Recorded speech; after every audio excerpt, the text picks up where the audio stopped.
Everyone asks that. Why me? Every target. So sometimes they come up, oh, I cut some important guy off in traffic. He put me on a list, or it's my ex-husband, or something like that. Obviously, if you work for government, you're just like, well, obviously it's it's the government. But right. You want a random sample of the population in all languages, all cultures, in order for a worldwide weapon of an AI system that can interact with every human brain. For example, when you if you develop a new drug, well, you have a control group, and then you give the placebo, and then you have the actual drug experiment in order to do a double-blind study. Right. So why me? I'm nobody. Well, that's exactly probably why they chose you. Right, but if they're doing some sort of an experiment like this and testing him, how would they gather information? How would they know about Len's symptoms and know how Len is feeling? How would they know it's working? You want to answer that? Yeah, I believe that there is it's a two-way, bidirectional connection. And once again, it's called remote neural monitoring and intervention. There are patents around it. Plus, the medical information that I produce is probably very relevant to them if it is, in fact, human experimentation without consent, which violates Nuremberg, Geneva Convention, every human right. But that's a speculation on my part because I'm not the one doing it. It's been done to me, and I don't know why. I don't know who is doing it, what the purpose is. I can only speculate. And let me interject here. So a lot of the, a few of the targets were true Manchurian candidates. I tried to speak with Senator Clinton at the time. She wouldn't talk to us. And one of the reasons I wanted to bring this up to her is because someone was hearing her voice, ventriloquism, and they believed she was the one torturing them. And that's how you program, they're called programmed assassins. And I thought she might be interested in that. And so if you're programming someone to go after, let's say, a political target, all you have to do is use voice morphing and pipe in the tortures, the pains, and 24 hours, make it a artificial intelligent chatterbot too.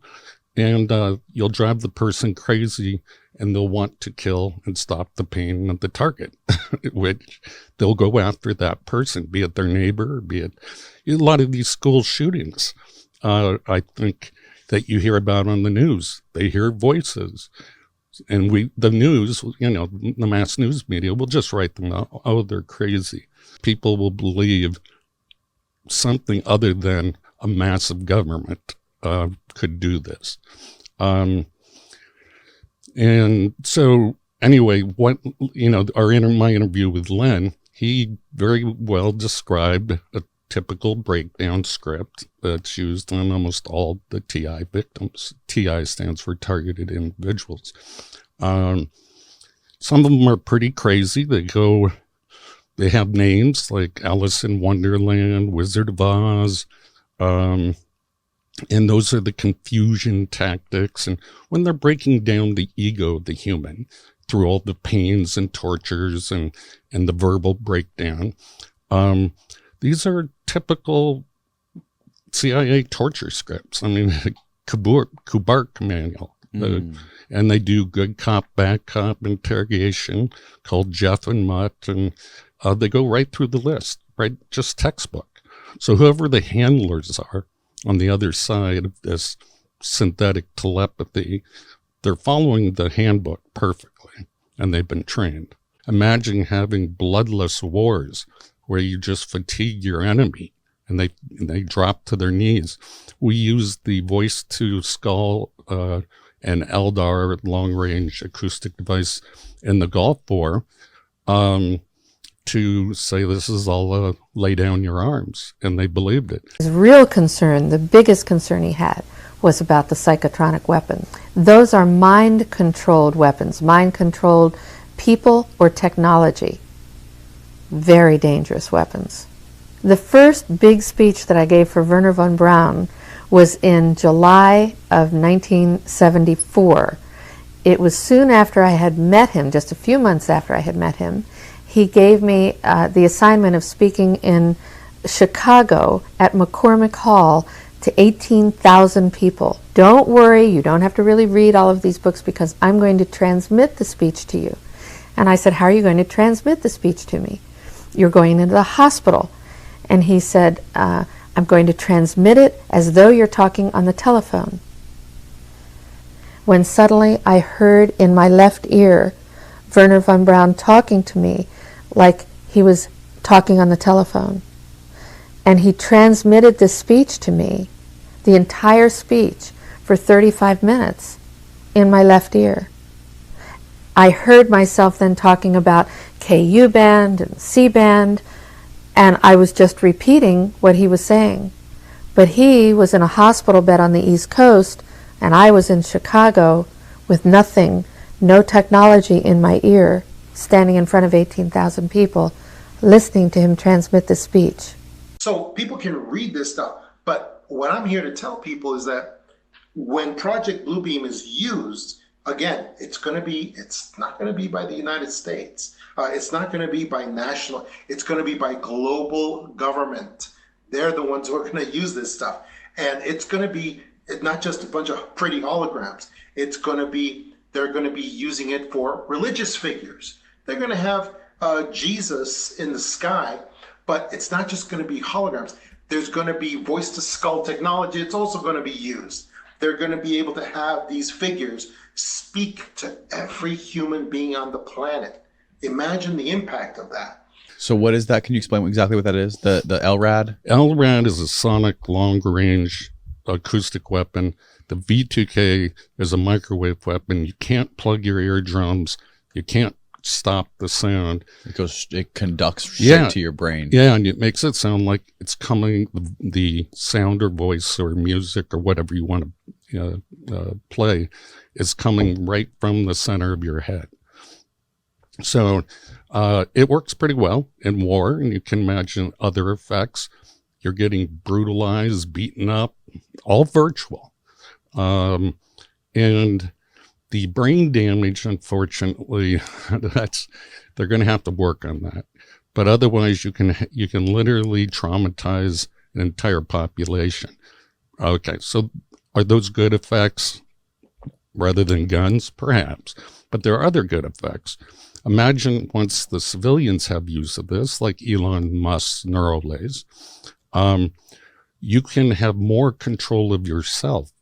I feel like I want to be happy today, or I want to have a communication with you without using a phone. So synthetic telepathy is really around the corner.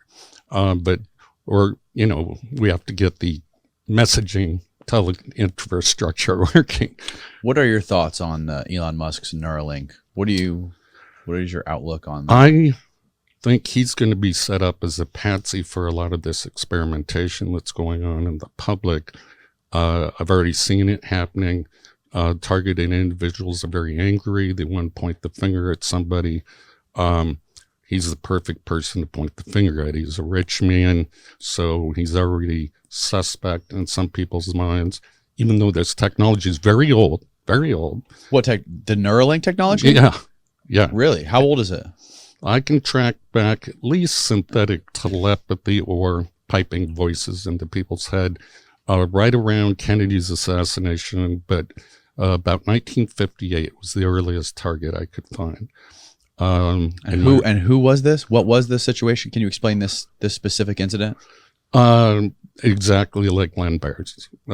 Same thing. He wrote about it in a book. I don't remember the title of it exactly. It really seemed to come online with a bunch of people in about 1976, the bicentennial of this nation. And there seems to be increases in the number of people that have these complaints given bigger military budgets. Now, why there's a correlation there, I don't know. You'll have to make your own speculation. But this isn't new. Havana syndrome is not new by any means. A lot of my research just focuses on the negative. The tortured people, the targeted, the breakdown. They're the most vocal. They're the loudest. But there is a classification weapon system called the Voice of God, and I've met some of these people. A classified weapon system? It's just the categorization called Voice of God weapons. Anything you can make someone hear, believe it's God. And these are real. Yes. These are publicly. There's Newsweek wrote about them. Okay. So it's been out for a while. Voice of God weapons. Voice of God. Okay. Sorry to interrupt. Go ahead. And so I've run into people randomly who believe they're talking to God. I don't know what he sounds like, but they're convinced, and they'll do whatever this voice tells them. And that's the dangerous part. That's another form of trickery. God wants you to go on a killing spree, let's say. Some people would do that. You're one of God's army. So you can see how this broad swath all over the world, not only is it experimental, it could be very much a secret army of assassins. And so I call them programmed assassins. But the positive part, the voice of God, it worked in the Gulf Wars, Gulf War, when we said, Allah, lay down your arms. That's a voice of God weapon. Okay. Is this, and you can't talk about, or can you talk about, this is something that you were involved with? A little bit. A little bit. It just takes a little bit of education to understand this fray effect, this microwave hearing has been around for a long time, has been known, and voice modulation has been demonstrated in the 70s. There's published literature about it, that you can modulate the signal and it produces Dr. Lin from the University of Chicago. Yeah, Dr. Lin? Yeah, from the University of Chicago. He has a setup where he demonstrates the microwave hearing effect, that he pulses it. The person who's standing in the middle of the signal where it's focused can hear it. And he does it on himself, and that scares me. I mean, he's heating up his brain. He's listening to these clicks, these chirps, as you know, they're called by the CIA or the diplomats, I'm sorry, that get hit. And that's a sign of the microwave hearing effect. And it creates small little micro concussions over time. And what specific voices, like what do the voices say? All the derogatory stuff that I don't want to acknowledge it, don't want to give it credence, but it's one of those kind of shaming, derogatory, very negative, just. Yeah, if you have, everyone has an ego. They will go through the most common ones first. You know, let's say you're a woman and you're concerned about your breast size. Well, they'll go after that. Or so they're going at individuals specifically. Yeah, like and so your specific insecurities. Yeah, yes. No, but first they have to do a broad approach to find out what your insecurities are. It doesn't seem like time or cost effective. How would you go about, if you were doing this to millions of people, how would you scale it? How would you have the time to go through each person, find out this person's overweight, this person is short, and be able to specifically tailor a voice to them? I'll explain that. Think of it as a lie detector machine. It knows your stress levels. It can read them. You can do that from many different brain signals, but the P300 is a recognition signal, for example. It's just a term that's used for a specific strong effect after a stimulus. If there's recognition. But if it's a lie detector test, whatever polygraph, we'll say those You can defeat those with a little practice. Yeah, of course. Yeah, polygraphs are bullshit. Yeah, they're total bullshit. But you can imagine, okay, so this is some form of a lie detector test, but maybe it uses heart rate and, can measure, some other factors other than necessarily neuronal ones. But whatever bothers you, it will continue doing.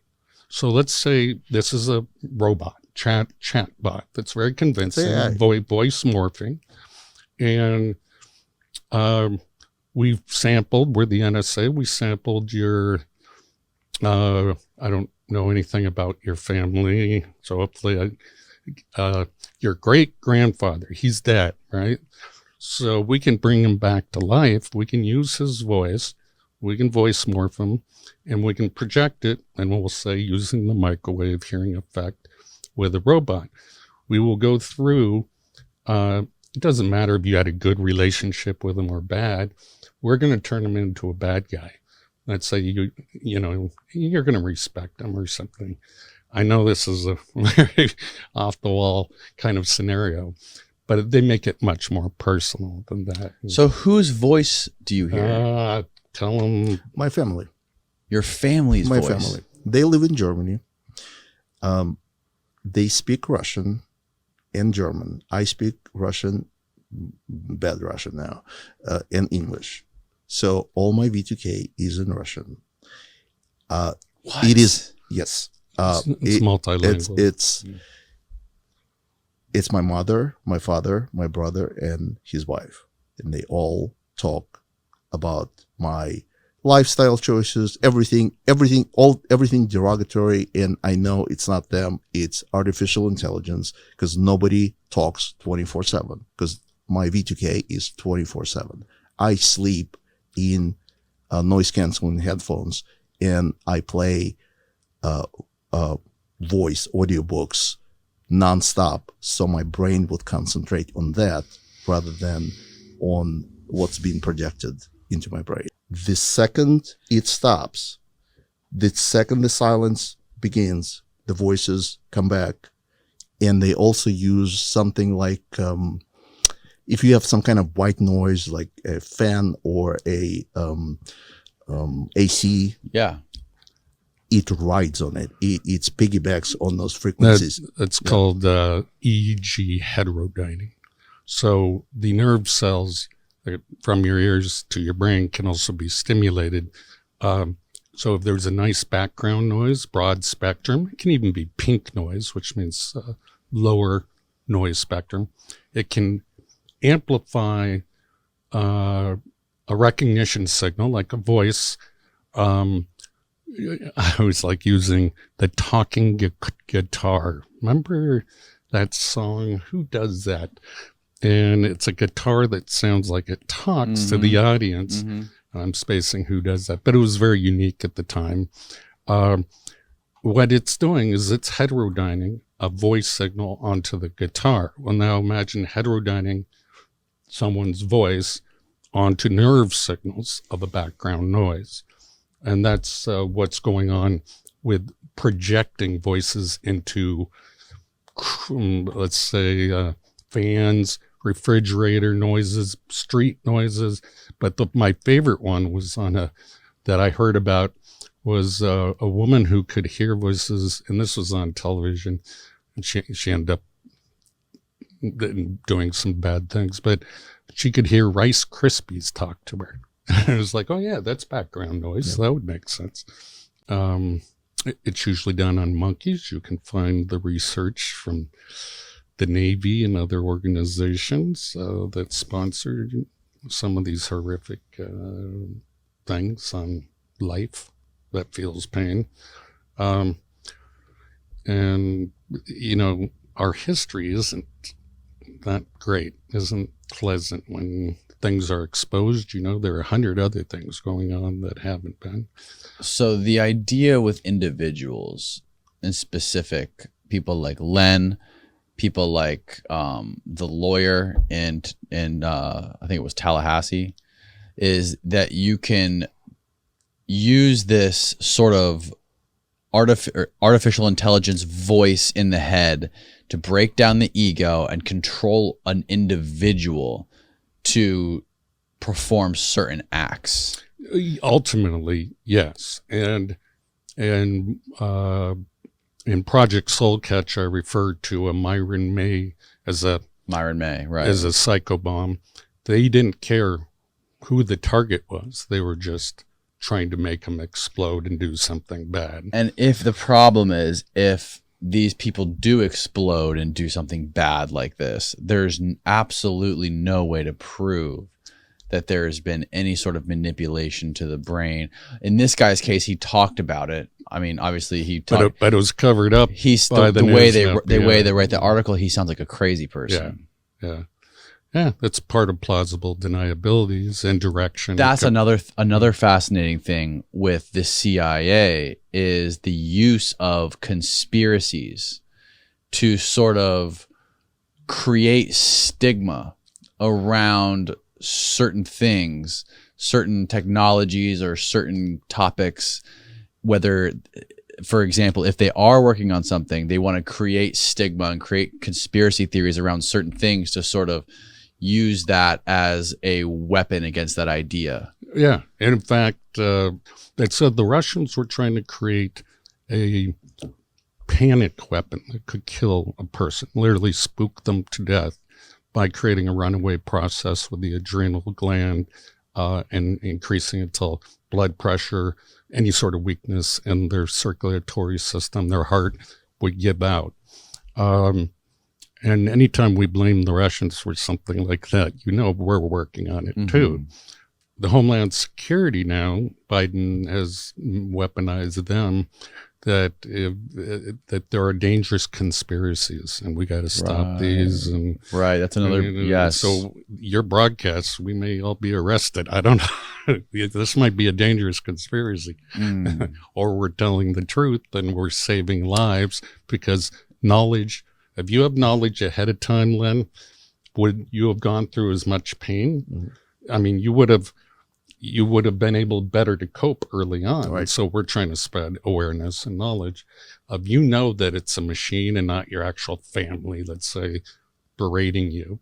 And mind control is so powerful in these weapons and voice to God. I mean, you have no ability to discern, like looking at a television, what goes into your mind. It is directly stimulating those neurons to think that. So, I mean, is bypassing your peripheral vision. Some people can see through their third eye, and that's called in psychology the visual workspace. Some people can smell artificial things, taste artificial things. All the senses have been bypassed, like in the movie The Matrix. They're literally plugged in to a synthetic controlled reality that they cannot differentiate from their external bodily senses. Do you have any reason to believe that organizations like the CIA have used stigma as a tool to discredit these kind of conversations? It's unfortunate. We had laws, I think, passed in the 70s that psyops by our military, Pentagon, CIA, etc., could not be done to the American public. There's something called like Project Bluebeam. Yeah, good one. What is that? That's lasers, right? Yeah, I can actually talk about that one, but that is it's really bad. But the people that see orbs in the sky, go around that fly faster. UFOs. UFOs. Yeah, there's Navy pilots. There's multiple Navy pilots who talk about they got their, so they were flying F-18s. These Navy pilots, and one of them's coming in here in 2 weeks. He's Ryan Graves. Okay. He's a Navy pilot flying off the coast of North Carolina, and they got their radar upgraded on their F-18s, and all of a sudden they were seeing these things darting around on their radar. Okay. Don't tell him what I'm about to say and see if he knows about it. Okay. So what we do is we play with our own forces to make sure our trickery will work on the enemy. And those are directed energy weapons of where we do intersecting beams or focus beams into the atmosphere. And notice they're always in the atmosphere to excite the electron orbitals of the oxygen and nitrogen in our atmosphere. And it causes a glow and it causes ionization. That ionization shows up on radar and it's like a cat laser pointer. And we're making planes chase them. That's exactly how they describe these things moving, like laser pointers. Yeah. And so we can do it in 3 space. We can make it look like in 3-dimensional space. Yeah. And we can make it look like an entire fleet is about to drop bombs on, let's say, Europe, and then just have them disappear. And they get all their planes up in the air, and we attack them from the other direction, assuming we're attacking Europe. Who is doing this? The Navy, you said? Somebody. Let's just say a group, you know. And you know this for a fact. I know for a fact. Yeah. So anyway, don't tell your guests. A group within the U.S. government. Yeah. Okay. We'll leave it at that. Yes. And is this something that could be seen with the naked eye, or yes, was this something because that would only... it glows? It glows, so it would be seeable. You can see it by the naked eye, and it would leave a radar trace. So it's perfect as a deception. Now, have you heard of the accounts of these things going underwater? These things come out of the water, zip around, they fly. There's been accounts of these things going in between when there's 2 F-18s flying in formation. One of them, they're described as, one of them specifically, which Ryan Graves describes as a sphere with a cube inside, and each apex of the cube is touching the sphere. Okay, no, I don't know about that technology. Okay. So that's different. I know you can make this appear as it goes in water, but it wouldn't have the shape of a cube. You can make them cigar shape. You can alter it somewhat. And I worked on holography quite a bit, but nothing is detailed. Holograms? Yeah, holograms in 3-dimensional space. There's a Japanese company, so I can talk about they use femto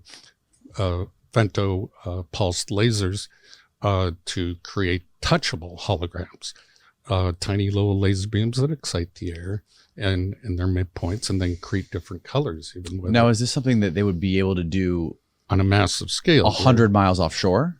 Well, that's the thing. I don't think so, but I'm saying they can just create, little orbs and split them up and make them do cool things, and the razzle dazzle, shocking off, back to war. Right. And you asked me about Project Bluebeam. Well, that's what it's about, and it involves the voice of God weapons that I was talking about. Project Bluebeam does. And this got leaked, so it probably won't have the effect, and they probably won't do it.